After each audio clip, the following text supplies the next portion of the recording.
Buenas noches, queridos hermanos. Hoy estamos felices porque estamos dando inicio a un nuevo estudio de nuestras raíces. Hemos hecho una breve introducción a los artículos que hacen parte de la fórmula de concordia. Hoy vamos a iniciar el estudio de la apología a la confesión de Augsburgo. Qué momento tan grato es poder estar con ustedes, y sin duda al iniciar este estudio sé que vamos a aprender más acerca de nuestras raíces como cristianos luteranos confesionales que somos, y de esta manera a cimentar nuestra fe en el Señor Jesucristo. Así que bienvenidos, y qué mejor que iniciar este estudio con una oración. Te agradecemos, Padre bendito, por darnos esta hermosa oportunidad de iniciar una nueva serie de estudios de nuestras doctrinas luteranas, de las confesiones de fe. Queremos rogar el perdón de nuestros pecados y pedirte, Señor, la guía y la dirección del Espíritu Santo para este estudio en Cristo Jesús, nuestro Señor. Amén. Bueno, vamos en la primera parte de la clase de hoy a conocer qué es la apología de la confesión de Augsburgo. Para nosotros, hablar de la apología a la confesión de Augsburgo, necesitamos entonces remitirnos a la confesión de Augsburgo. En el año 1530, el emperador Carlos V, emperador del Sacro Imperio Romano Germánico, estaba siendo asediado porque los turcos estaban comenzando a invadir a Europa, y él necesitaba formar un ejército muy fuerte para hacerle frente a ellos. Por esta razón, él se sentía amenazado porque veía que los principados de Alemania se habían separado mucho por causa de la misma reforma. No solo en asuntos de fe, sino también ya en asuntos políticos habían tomado distancia hacia él. Él entonces convoca una dieta imperial, en la cual se convoca a todos los príncipes de Alemania en la ciudad de Augsburgo, con el fin de que allí se lograra resolver la polémica en cuanto a lo que decían los reformadores, la posición católica romana, y de esta manera hacer una unidad para que de esta manera ellos pudieran servir también a él en la guerra. Los luteranos entonces prepararon, guiados por el doctor Martín Lutero, unos artículos que nosotros conocemos como la Confesión de Augsburgo, que fueron presentados ese mismo año. En ellos, entonces, los luteranos dejan claro cuál es la doctrina bíblica que ellos enseñaban acerca de Dios, acerca del pecado original, acerca de la justificación, de la predicación, de los medios de gracia, etcétera, ¿cierto? Todos esos temas que encontramos en la Confesión de Augsburgo. Lo que sucede es que cuando termina esta dieta, entonces los teólogos católicos romanos, ellos hacen una refutación escrita a los escritos de la Confesión de Augsburgo. En esta refutación, ellos entonces dejan claro cuál era la posición de la doctrina papal en cuanto a esos artículos que habían presentado los protestantes. En ese sentido, entonces, esta refutación era muy rígida porque representaba lo que era la doctrina de la Iglesia Católica Romana. En primer momento, los teólogos luteranos no tuvieron acceso a esta refutación. El emperador, en cambio, Carlos V, había dicho que los luteranos tenían que aceptar esta refutación y someterse a ella. Pero por la gracia de Dios, los reformadores lograron conseguir una copia de la refutación que se había hecho a la Confesión de Augsburgo, y entonces en base de ella le encargan a Felipe Melanchthon para que él redactara una defensa de la Confesión de Augsburgo, refutando, valga la redundancia, la refutación que habían hecho los católicos romanos. Por eso el nombre apología. Ya sabemos que el nombre apología viene de defensa, la defensa de la fe. Entonces, la apología es la defensa de la Confesión de Augsburgo de 1530. Esto pasaron solo unos meses más para que se presentara la apología a la Confesión de Augsburgo. Vamos a estar estudiando entonces los lunes. No lo vamos a poder hacer lamentablemente por tiempo, pero sí quiero desde ya animarles a todos ustedes para que investiguen un poco más. Si ustedes en sus casas tienen una copia del libro de Concordia, allí van a encontrar la apología de la Confesión de Augsburgo. Es un texto bastante extenso, pero muy interesante. Si por alguna razón no la tienen, pueden escribirnos y nosotros con gusto le podemos hacer llegar una copia digital de la misma para que ustedes en sus computadores o sus medios magnéticos la puedan leer también y profundizar un poco más.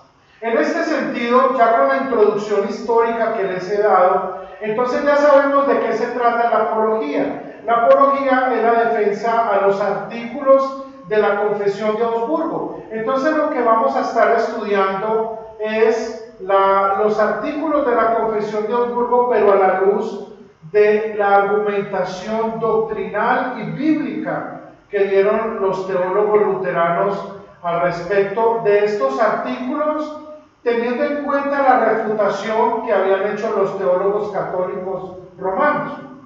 El primer artículo de la Confesión de Augsburgo, y por supuesto de la apología, porque siguen el mismo orden, es el artículo fundamental, el que tiene que ver con la teología propia, es decir, con Dios mismo, ¿cierto? En la Confesión de Augsburgo, y si me permiten, puedo leerlo rápidamente, ¿qué nos dice acerca de Dios? La Confesión de Augsburgo dice que se enseña y se sostiene unánimemente de acuerdo con el decreto del Concilio de Nicea que hay una sola esencia divina, la cual llamamos Dios y verdaderamente es Dios. Sin embargo, hay tres personas distintas en la divinidad, igualmente poderosas y coeternas: Dios el Padre, Dios el Hijo, Dios el Espíritu Santo. Todas las tres son una esencia divina, eterna, sin división, sin fin, de inmenso poder, sabiduría, bondad, un creador, conservador de todas las cosas visibles e invisibles. Eso nos dice la Confesión de Augsburgo. Pero en la apología, entonces, si me permiten, voy a leer el artículo primero, algunas partes para ir comentando y que comencemos a mirar esto desde la Biblia, desde lo que enseña la Biblia y cómo este artículo representa lo que la Biblia enseña, y por tanto nosotros como luteranos creemos que lo mismo representa lo que la Biblia enseña. Nuestros adversarios aprueban el artículo primero de nuestra confesión. Hago una pausa allí para recordarles. Cuando ellos están hablando de los adversarios, ¿de quién están hablando? De los teólogos católicos romanos que habían hecho la refutación, de la cual les había hablado unos minutos antes. Entonces ellos dicen, nuestros adversarios aprueban el artículo primero de nuestra confesión. En la refutación que hizo la Iglesia romana, ellos dijeron lo siguiente al respecto de este artículo. Especialmente por cuanto en el artículo primero confiesa la unidad de la esencia divina en tres personas, de acuerdo con el decreto del Concilio de Nicea, La confesión de ellos debe ser aceptada, puesto que concuerda enteramente con la norma de fe y de la Iglesia romana. Eso decía la refutación. Cuando los teólogos romanos, católicos romanos, leyeron el primer artículo que hace unos momentos leí una parte, ellos dijeron, no, nosotros también, porque es que allí nos está negando que Dios es uno, o sea, la divinidad es uno en tres personas distintas. Y algo que dice la Confesión de Augsburgo y también la apología de la Confesión de Augsburgo es que este artículo se cree de acuerdo con lo que dice el decreto del Concilio de Nicea. Ustedes creo que saben de memoria, o por lo menos lo conocen bien, el primer artículo del credo niceno, que nos dice: creemos en un solo Dios, Padre Todopoderoso, Creador del cielo y de la tierra, de todo lo visible e invisible. Por eso nuestra confesión apela a lo que nosotros llamamos los credos ecuménicos, es decir, los credos de la Iglesia, en los cuales nosotros también en nuestras confesiones tenemos el credo apostólico, el credo niceno, del cual estamos haciendo referencia, y el credo atanasiano, que es un credo que extensamente nos enseña la doctrina de la Santísima Trinidad.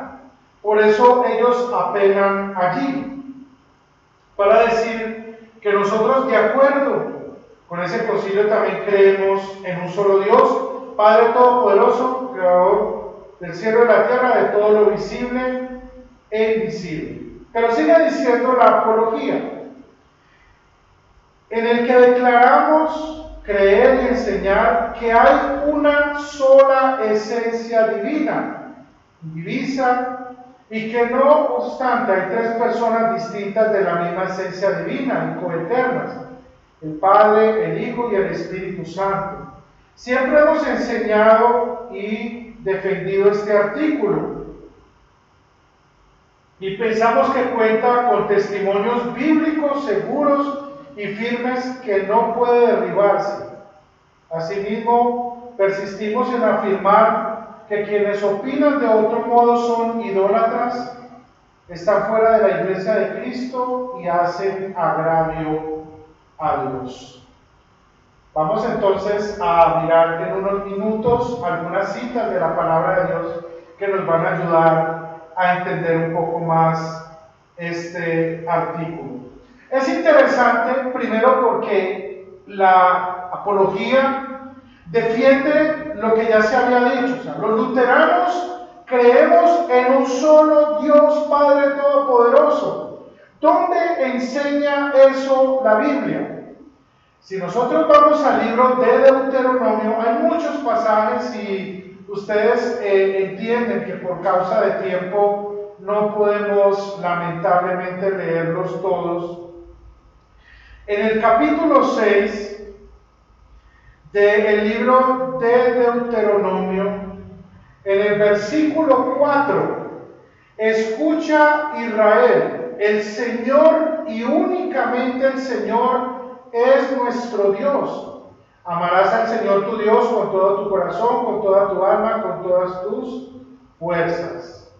Escucha Israel, el Señor nuestro Dios, el Señor uno es. Creemos en un solo Dios. Así que los unicitarios o unitarios, también como se le conocen, continuamente ellos argumentan su falsa doctrina diciendo de que nosotros tenemos tres dioses. Nunca ni la Biblia, ni las confesiones de nuestra fe, ni nuestra doctrina han enseñado lo contrario. Enseñamos, afirmamos y creemos que hay un solo Dios, porque la Biblia nos dice: escucha Israel, el Señor nuestro Dios, el Señor uno es, y lo amarás con todo tu corazón, con toda tu alma, con toda tu mente y con todas tus fuerzas. No creemos en tres dioses, creemos en un solo Dios, en una sola esencia divina, como nos dice el artículo que estamos estudiando en este momento. pero que hay tres personas distintas en la misma esencia divina, coeternas, el Padre, el Hijo y el Espíritu Santo. La Biblia nos enseña lo relacionado a la Trinidad. Vemos la Trinidad en el libro de Génesis, capítulo 1. Hagamos pues al hombre. Y ese hagamos, ese plural, nos indica no los ángeles, porque algunos que enseñan falsas doctrinas unicitarias dicen, no, es que allí está hablando Dios con los ángeles. Los ángeles no son creadores, porque si le damos ese valor a los ángeles, diríamos que los ángeles son dioses también. Y ahí armaríamos una herejía total. Hagamos al hombre a nuestra imagen, conforme a nuestra semejanza. Isaías 6 también dice, ¿a quién enviaremos? ¿Quién irá por nosotros? Y vemos en el Antiguo Testamento cómo se comienza a mostrar las tres personas de la divinidad, al punto que en el bautismo de Cristo vemos a las tres personas de la divinidad. Mateo capítulo 3, versículo 17, ¿cierto? Nos recuerda lo del bautismo y cómo está allí el Hijo que va al bautismo, la voz del Padre que dice, este es mi Hijo amado, en el cual tengo complacencia de escuchar, y al Espíritu Santo que desciende en forma de paloma. Vemos las tres personas. Pero en la gran comisión, Mateo 28, 19, vemos, vayan y bauticen en el nombre del Padre, del Hijo y del Espíritu Santo. Segunda de Corintios 13, 14 también nos recuerda lo mismo, la gracia del Señor Jesucristo, el amor de Dios y la comunión del Espíritu Santo sea con todos ustedes. Y podríamos nombrar muchas citas más que afirman que los cristianos creemos en un solo Dios, una sola esencia divina en tres personas distintas, las cuales tienen inmenso poder, sabiduría, bondad, son creadoras, conservadoras de todo lo visible e invisible. Eso enseña el artículo de nuestra fe. Hay tres personas distintas de la misma esencia divina, coeternas, el Padre, el Hijo y el Espíritu Santo. Siempre hemos enseñado y defendemos este artículo, y en la parte porque creemos de acuerdo al testimonio firme de las Sagradas Escrituras. Eso es muy importante. Y queridos hermanos y amigos, cuando yo personalmente estudio las confesiones de nuestra fe, nuestra doctrina, algo que a mí me da mucha seguridad y que además de eso me da alegría, es ver que siempre se dice que eso es el testimonio de la Biblia. Siempre me están mandando a la Biblia. No me están diciendo cierre la Biblia y crea lo que dice ahí. Me está diciendo la fuente de la Biblia, la palabra. Recuerden lo que dice el epítome de la fórmula de concordia en el comienzo, que las Sagradas Escrituras son las que determinan las doctrinas y también a quienes enseñan esas doctrinas. Es muy importante tener en cuenta eso. En la parte final, asimismo persistimos en afirmar que quienes opinan de otro modo son idólatras. Mire la gravedad de eso, porque han hecho un falso Dios, ¿no? Y están fuera de la iglesia de Cristo y hacen agravio a Dios. Por eso es que nosotros, como el primer artículo, ¿cierto?, que dentro del estudio de la doctrina cristiana se le conoce como la teología propia, porque es el estudio de Dios. Nosotros afirmamos lo que la Biblia nos enseña. Para concluir, quiero que piensen una cosa en esta clase por un momento, y es, ¿por qué comienza con el artículo de Dios?